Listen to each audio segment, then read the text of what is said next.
Mesdames et messieurs, bonjour.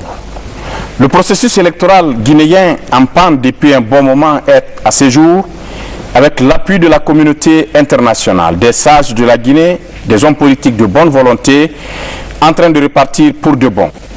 Les acteurs de la mouvance présidentielle, de l'opposition et de la médiation internationale se retrouvent ce lundi même ici à Conakry autour d'une table pour se mettre d'accord afin que la Guinée finisse avec cette transition qui n'a que trop duré. L'un des acteurs de ce processus électoral, et non des moindres, c'est la Commission électorale nationale indépendante CENI. Pour avoir donc une idée claire du niveau de préparation des élections législatives, nous avons invité pour vous un expert électoral, M. Yaya Kane, directeur des opérations de la CENI. M. Kane, bonjour. Bonjour, Kabakonde. M. Kane, aujourd'hui les Guinéens, la communauté internationale, ont les yeux braqués sur votre institution, la CENI. Vous en êtes le directeur des opérations. Nous sommes à quel niveau à cette date, M. Kane?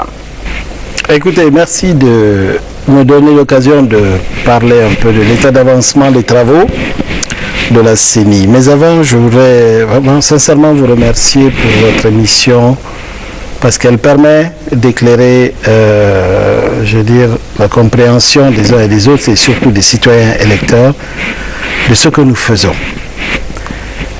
Au jour d'aujourd'hui, nous avons effectivement, vous le savez, terminé avec la révision électorale et la centralisation des informations en provenance du terrain sont terminées et nous aurons bientôt des statistiques définitives parce que plus de 3 millions d'électeurs, de citoyens se sont déplacés soit pour corriger leurs informations qui existaient en 2010 avec le fichier de 2010, soit ils sont venus pour la première fois se faire inscrire. Il y en a quelques-uns parmi eux qui sont venus s'inscrire à nouveau. Autrement dit, normalement, ça voudrait dire qu'ils sont dans le fichier 2 fois.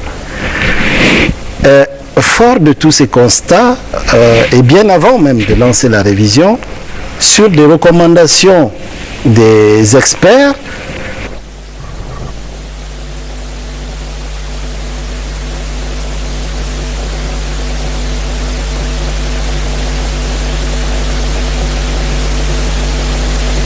la CENI, dans une plénière du 29 mars dernier, a retenu le principe de monter en puissance la sécurisation du fichier parce que c'est le socle d'une élection. Et à cet égard, il faut laisser passer certaines anomalies que nous avons constatées en 2010.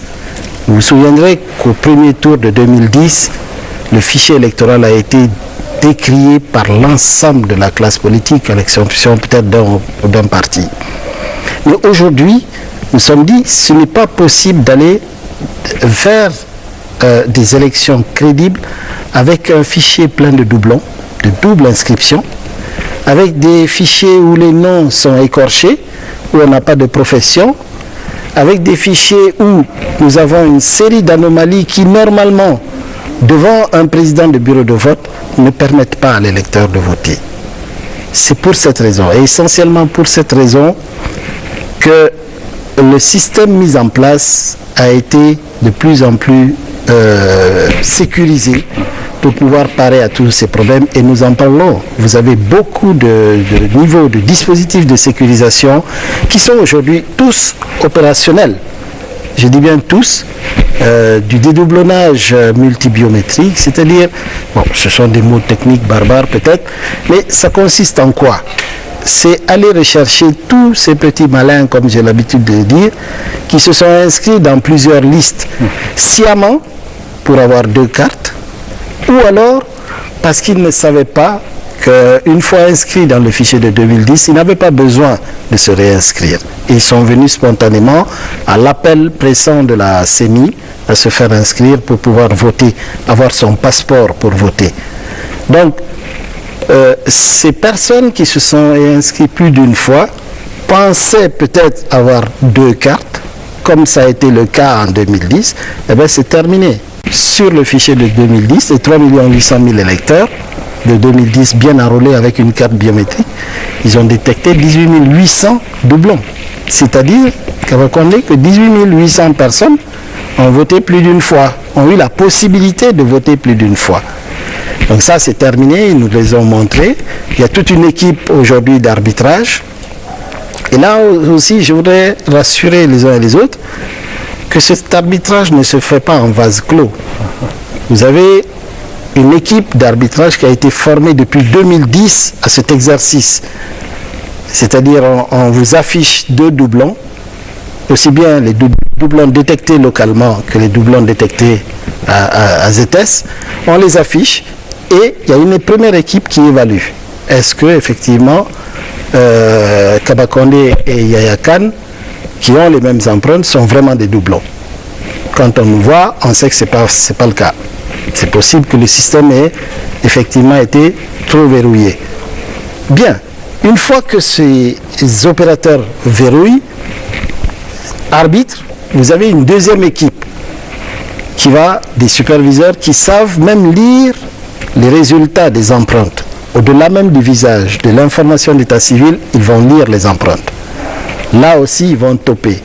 Mais aucun, je rassure tout le monde, aucun enrichissement n'est supprimé à cette phase-là. Donc, c'est simplement qu'on met un top pour dire attention, celui-là est un doublon. Il est dans la base de données 2 fois, 3 fois ou plus. Et à la fin de ces 2 niveaux d'arbitrage, vous avez un comité technique de suivi qui a été réclamé par la classe politique et qui a été acté par décision de la plénière, là aussi du 29 mars dernier. Vous avez un comité technique au sein duquel vont siéger les représentants des partis politiques engagés. Ils sont 11, ils se sont réunis hier, tous les samedis, ils sont maintenant en réunion dans la Villa 15, où ils se passent tous leurs travaux de vérification, de certification de tous les travaux de révision des listes. Alors, ce sont eux qui vont faire l'arbitrage final. Donc, vous voyez, le niveau de sécurité est très élevé. Vous avez également le logiciel de monitoring, peut-être qu'on en parlera également, qui est acté. Vous avez un module qui permet d'aller voir sur chaque kit qu'est-ce qui s'est passé, et on le compare à ce qui a été remonté au site central. Et ces 2 systèmes sont évalués par un 3e module qui, lui, va dire attention, il y a des anomalies par-ci, des anomalies par-là. Mais on reviendra dessus si vous le souhaitez bien. Le président de la Commission électorale nationale indépendante, M. Bakary Fofana, a écrit dans un des numéros de CNI Info qu'à propos de transparence, des experts internationaux de l'OIF, de l'Union européenne, ont travaillé étroitement avec les commissaires de la CENI pour l'obtention d'un fichier fiable et propre à base d'une élection démocratique. Qu'est-ce que ça veut dire? Ça veut dire que depuis près de 6 mois, et pour certains experts depuis près d'1 an et demi, puisqu'ils étaient présents déjà, ceux de l'Union européenne en 2011-2012, 2012 surtout, ces experts travaillent avec nous au quotidien. Je dis bien au quotidien. Et rien ne leur échappe. Évidemment, à condition qu'ils viennent à l'information. Vous avez certains qui peuvent ne pas venir à l'information, attendre l'information, mais nous avons toujours démontré que nos portes sont largement ouvertes à toutes les questions et toutes les suggestions, lorsqu'elles sont effectivement réelles, concrètes, nous les mettons au débat des plénières et ça c'est souvent traduit par des décisions. Je vous dis, les recommandations sur l'augmentation du niveau de sécurisation, elles sont venues des experts de l'Union européenne. Et aujourd'hui, vous avez 2 experts de l'Union européenne spécialistes en biométrie, un expert de l'OIF spécialiste en biométrie, vous avez des experts du PNUD, soit spécialistes en logistique, en planification, etc.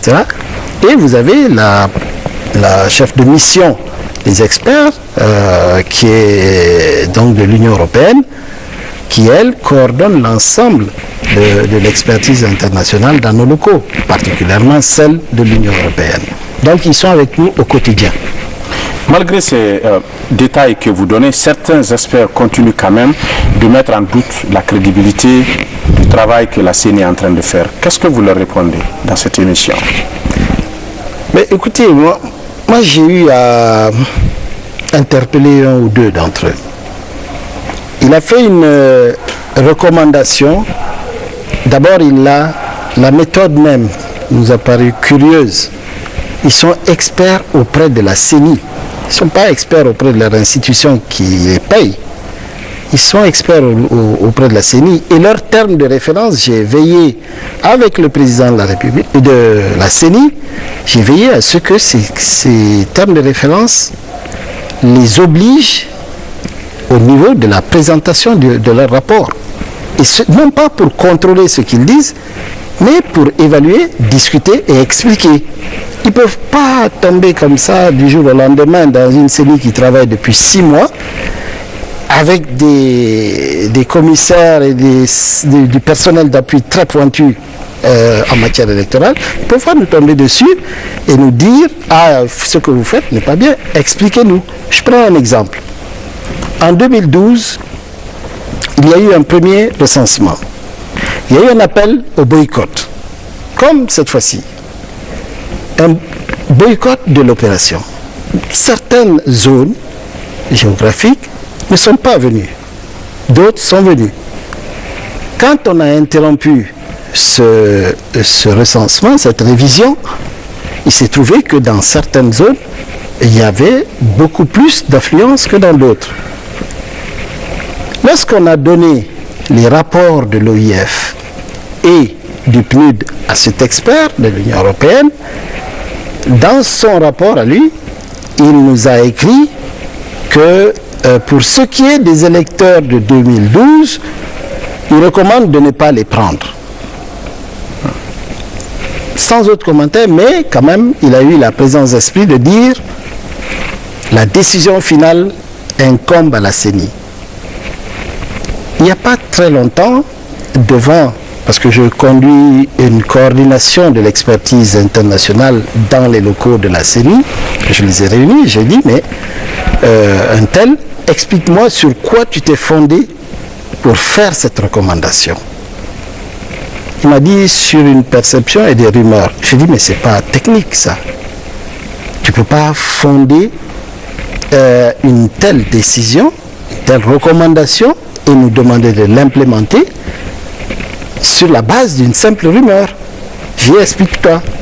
Est-ce que tu as été demandé aux anciens commissaires présents à la CENI en 2012, tu leur as demandé de te donner la composition des CARL à l'époque? Parce que c'était déjà un outil pour conforter ta rumeur. Il me dit non. J'ai dit, tu vois, c'est comme ça qu'on alimente la polémique externe. Donc désormais, veille à ce que nous discutions de chacun des points qui te paraissent un peu flous. On te donnera les explications. Au bout de ces explications, peut-être peux-tu faire des recommandations. Je l'ai dit à celui de l'Union européenne comme à celui de l'OIF. Et au total, quand ils ont revu leur liste de recommandations, pour certains d'entre eux, ils sont revenus à d'autres conclusions. Donc, c'est difficile de venir dans un processus où vous avez quand même des gens qui ont une expertise, qui ont travaillé et qui travaillent en toute objectivité de tous les bords d'origine. C'est difficile de tomber comme un cheveu sur la soupe et de leur dire ce que vous faites n'est pas bon. Prouvez-le, proposez-leur et quand c'est bon, nous implémentons toutes ces recommandations. Mais quand c'est pas bon, je regrette, je ne peux pas accepter. M. Khan, nous aurons tout à l'heure l'occasion de parler de beaucoup d'autres aspects à l'interne, mais l'un des premiers points sur lesquels ça discute souvent, c'est la constitution des commissions administratives de révision des listes électorales. Comment ça s'est passé? Bon, là aussi, perception, rumeur, mais nous avons fait un état des lieux de l'occupation des CARL, des commissions administratives de révision des listes, la présence des partis politiques. Il n'y a pas un seul parti politique qui n'ait pas des représentants dans plusieurs CARL. Il y en avait 2000. Alors, la dernière fois, il y a quelqu'un qui nous a dit, je tairai le nom, oui, mais ils sont 5.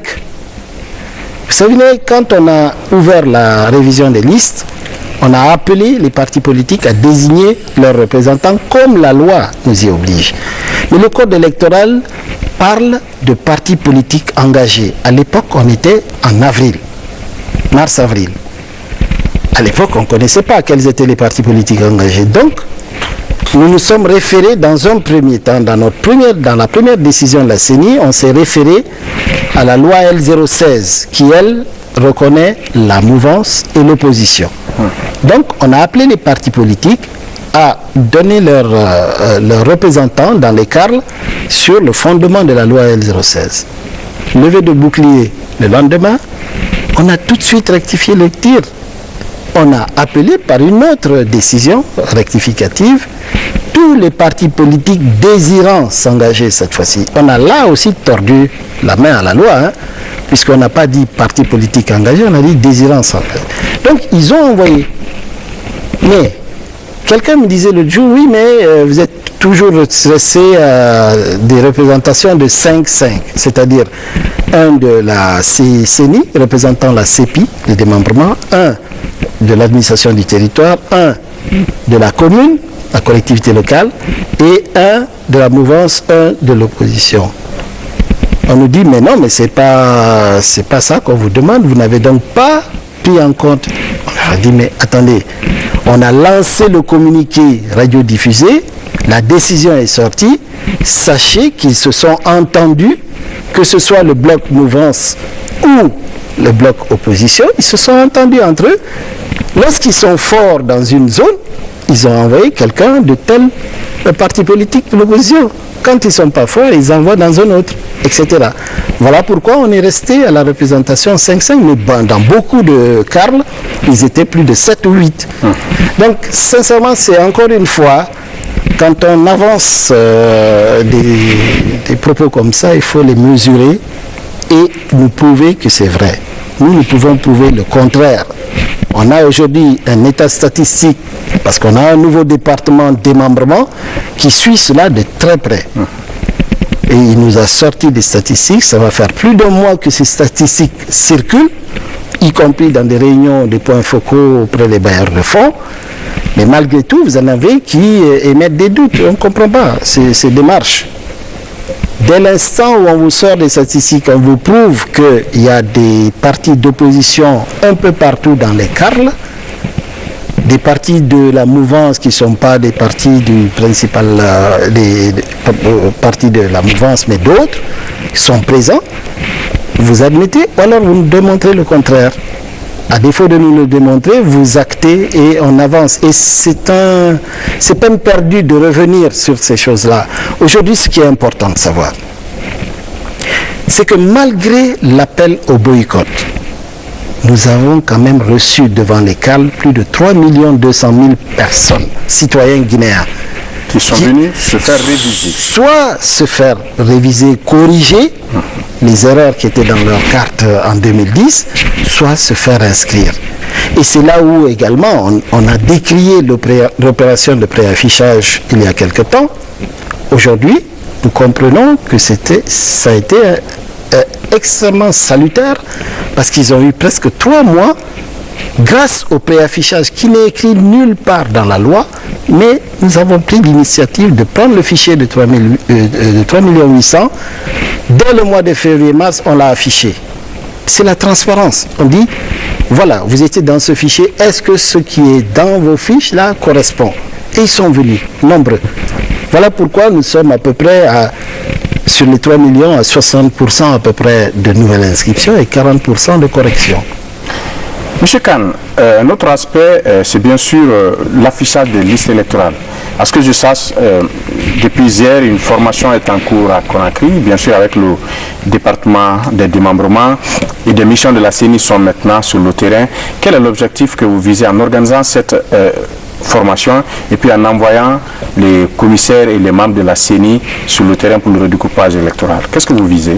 Écoutez, les missions qui partent, je sors de cette réunion tout à l'heure avec les missionnaires, et il y a 2 objectifs et ça rejoint la formation qu'AFS a animée, parce que c'est AFS qui conduit ces formations. Ils ont formé presque une centaine de grands formateurs qui vont se déployer et commencer à former les membres des commissions administratives d'affichage et de correction des listes. Et ces mêmes commissions seront reconduites pour la distribution des cartes d'électeurs. Hier, c'était avant, il y avait pas plus de 900 à 1000 commissions d'affichage. Nous avons voulu relancer, augmenter ce nombre de commissions, là encore une fois pour toucher un maximum de personnes en même temps. Au lieu de 1000, il y aura 2000 commissions. Et avant, c'était moins de 1000. Et mieux, ceux-là qui ont fait l'enrôlement, nous allons les reconduire dans ces commissions, en tout cas pour ceux qui ont bien travaillé, et nous allons appeler les partis politiques désormais engagés et connus à désigner leurs représentants dans ces commissions afin de suivre tous les travaux de correction de ces listes-là. Et quand ils auront fini, ces corrections vont remonter au site central, on va corriger les fiches, on va radier ceux qui sont à radier et on va pouvoir distribuer les cartes d'électeurs. Mais dans cette phase-là, effectivement, nous avons interpellé la Cour suprême pour qu'elle accepte de prendre une ordonnance pour faire ce travail d'affichage-correction en une semaine. Il y en a qui nous rétorquent, certains experts qui ne connaissent pas trop la pratique, que oui, mais on ne respecte pas la période de contentieux.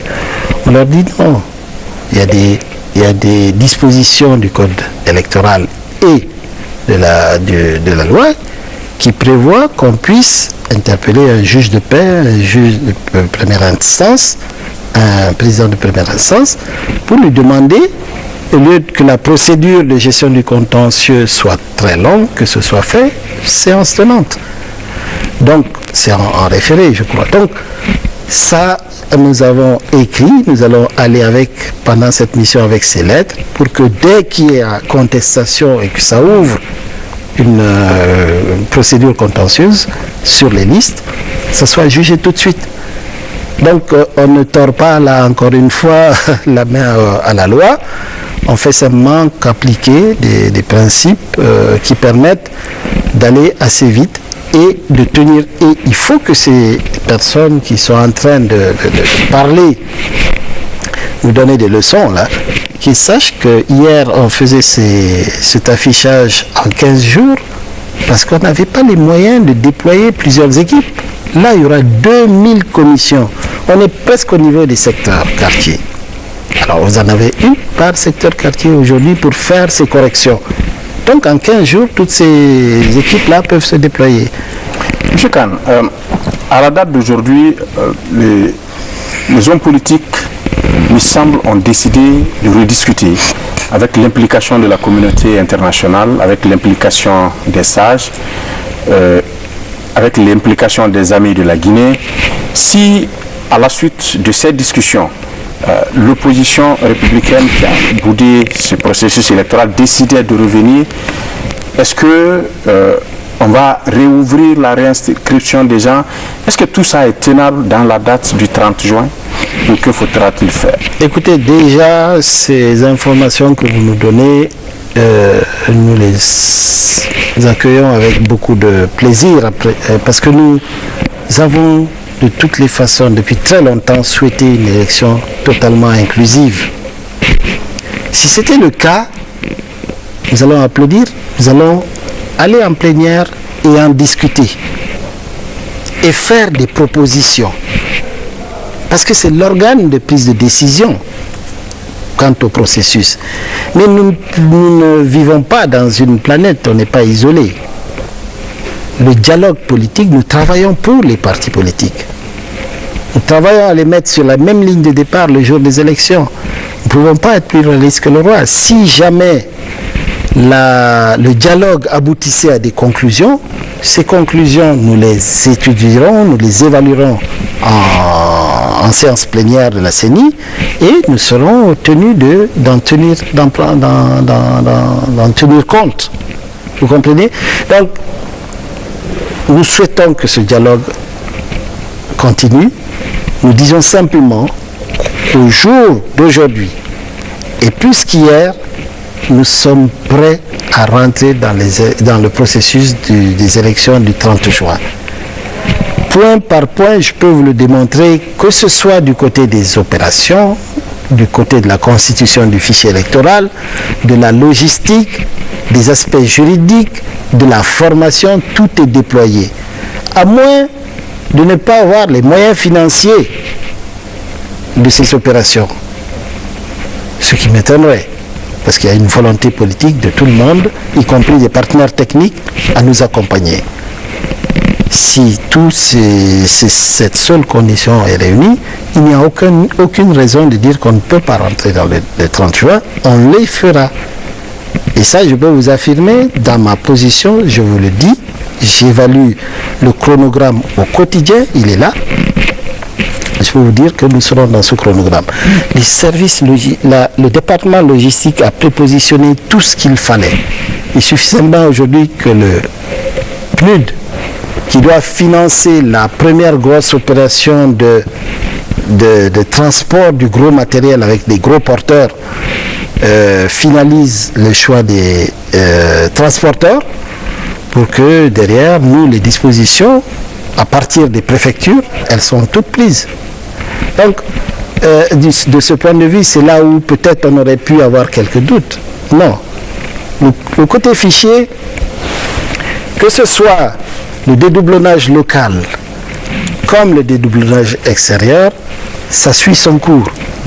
Et là aussi, on a un point de divergence fondamental avec certains experts qui, à mon sens, n'évaluent pas très très bien le processus tel qu'on a l'habitude de le conduire. Vous avez l'opération de révision qui est terminée. Nous allons rentrer dans l'affichage des listes pour des corrections. Nous avons la question du dédoublonnage, c'est-à-dire la recherche des doublons. Et vous avez une troisième opération acceptée par la CENI qui est le monitoring des kits et du site central. Dans leur entendement, ces opérations sont linéaires. Mais on s'évertue à leur expliquer que ce n'est pas le cas. Toutes ces trois opérations peuvent être menées parallèlement. Simultanément, parallèlement. Pourquoi? Parce qu'elles ont un impact sur des cibles différentes. L'affichage, la correction, ça cible l'individu qui va regarder et qui dit « Ah, on s'est trompé sur mon nom, sur mon âge, etc. » Ou alors un autre électeur qui va dire « Ah, celui-là ne devait pas s'inscrire ici, je demande sa radiation, etc. » Ça, c'est une chose. Le dédoublonnage, ça concerne une autre famille d'anomalies qui sont traitées par une autre équipe. Le problème est de savoir est-ce que dans cette équipe, tout le monde parle le même langage. Nous avons voulu que ce soit le cas parce qu'au final, la décision finale, ce sont les experts des partis politiques qui sont au sein du comité technique de suivi qui vont arbitrer.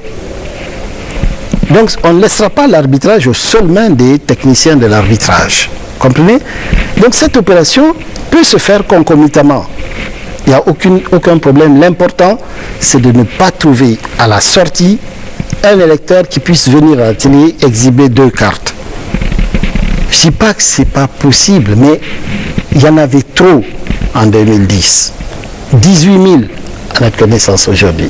Donc, dans ce fichier, il n'y aura pas ce cas. Donc, cette opération est en train d'être menée par deux opérateurs en plus. Un local, Sabari, et un externe ZS, sur la base des mêmes indications de fichier. Et enfin, la troisième opération qu'ils veulent coûte que coûte aligner avant d'aller en révision, c'est l'opération de monitoring. Moi, d'ici peut-être 4-5 jours, j'envoie 200 jeunes pour aller faire juste un mouvement, prendre une clé USB, l'insérer dans un kit. En 5 secondes, le logiciel de monitoring développé par une société belge, Corbit, BVA, il nous donne 200 clés. Chaque clé doit contrôler 10 kits sur le terrain. Donc, Sabari nous fournit 200 superviseurs et ils vont aller sur le terrain. À moins de 4 jours, ils remontent ces clés, on les compare au site central et on évalue. et le comité technique siège et arbitre. Pourquoi attendre? Si on attend, et ça ce sont des personnes qui veulent qu'on vote en fin 2014. Il n'en est pas question. On peut mener l'ensemble de ces missions parallèlement, concomitamment. Monsieur Kane, un autre aspect du travail que la CENI est en train d'effectuer, des experts sont déjà même sur le terrain au moment où cette émission passe, c'est de revoir les bureaux de vote, le redécoupage électoral, puisque dans les documents que j'ai rencontrés à la CENI, j'ai vu qu'il y a 12 000 bureaux de vote prévus. Oui. Alors, comment ça se passe? Pourquoi? Seulement, c'est Kabakonde, souvenez-vous, en 2010, dans certaines zones, il fallait prendre des camions pour prendre les électeurs et les amener. Vous avez des zones où le bureau de vote, après le découpage électoral de 2010, mettait certains électeurs à 10, 20 et même 80 km de leur bureau de vote. Mais ça favorise l'abstention. Ce n'est pas ce que nous voulons. Parce que si vous ne donnez pas à tous les électeurs le droit d'exprimer leur choix pour tel ou tel candidat, vous en faites des rebelles entre guillemets par potentiel. Ce que nous avons décidé, quel que soit le coût, bien sûr, on demandera aux missionnaires de rester dans des coûts compatibles avec le budget électoral déjà voté par l'Assemblée, par le CNT, mais nous allons multiplier le nombre de bureaux de vote pour rapprocher le bureau de vote des populations. Il n'est pas question de mettre un électeur à plus d'1 heure. Est-ce que ça se fait avec les représentants des partis politiques? Totalement. Ce sont les commissions qui vont travailler, les commissions qui sont là pour l'affichage, qui vont contrôler le travail des commissions, des missions qui partent sur le terrain pour le découpage électoral. Monsieur Kane, dans une des conférences de presse que vous avez animées pour la presse guinéenne, j'ai lu quelque part, nous sommes techniquement, administrativement et juridiquement prêts. Qu'est-ce que vous voulez dire là? Plus que jamais, je le confirme. J'avais donné rendez-vous lors de cette conférence de presse à vos confrères le 20 juin. Le 20 juin, c'est bientôt, ils verront si ce que j'ai dit est vrai ou pas. Mais aujourd'hui, dans l'état d'avancement des travaux que j'ai un compteur, j'ai un tableau de bord en permanence. Rien ne me fera revenir sur ça parce que...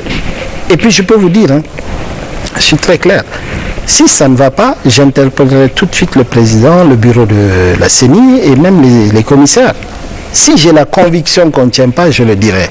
Il n'y a pas de raison d'envoyer les électeurs dans des bureaux de vote mal organisés, mal préparés. Il n'y a aucune raison. Pour l'instant, nous sommes vraiment dans ce chronogramme et largement dans le chronogramme, je peux vous le dire. D'accord.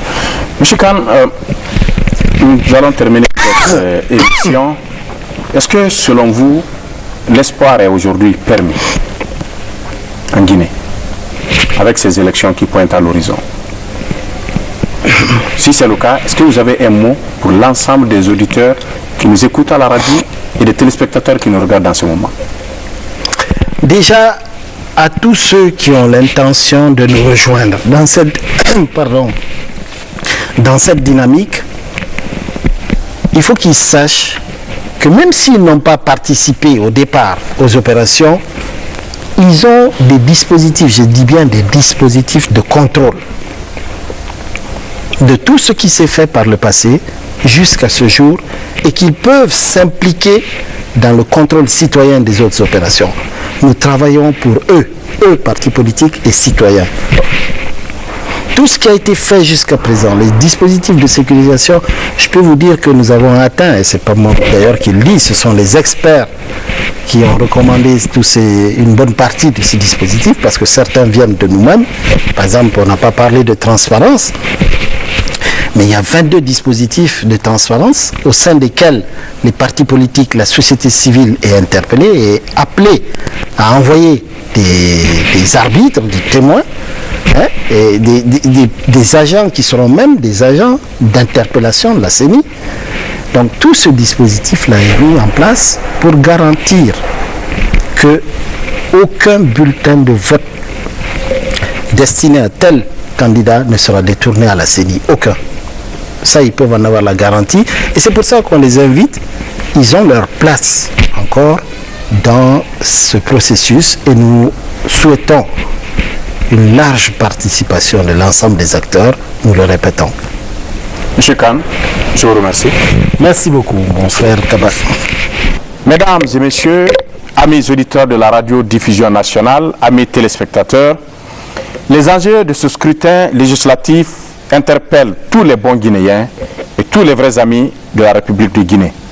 Nous espérons qu'à partir de cette relance du dialogue, jusqu'à la proclamation des résultats en passant par la campagne électorale et le vote proprement dit, que tout se passera dans un climat détendu, fraternel, prouvant encore une fois la maturité politique du peuple de Guinée. Mieux, nous espérons que toutes ces étapes du processus électoral seront marquées non pas par des scènes de rue, mais par un combat d'idées et d'opinions convergeant toutes à l'idéal du développement socio-économique de la Guinée.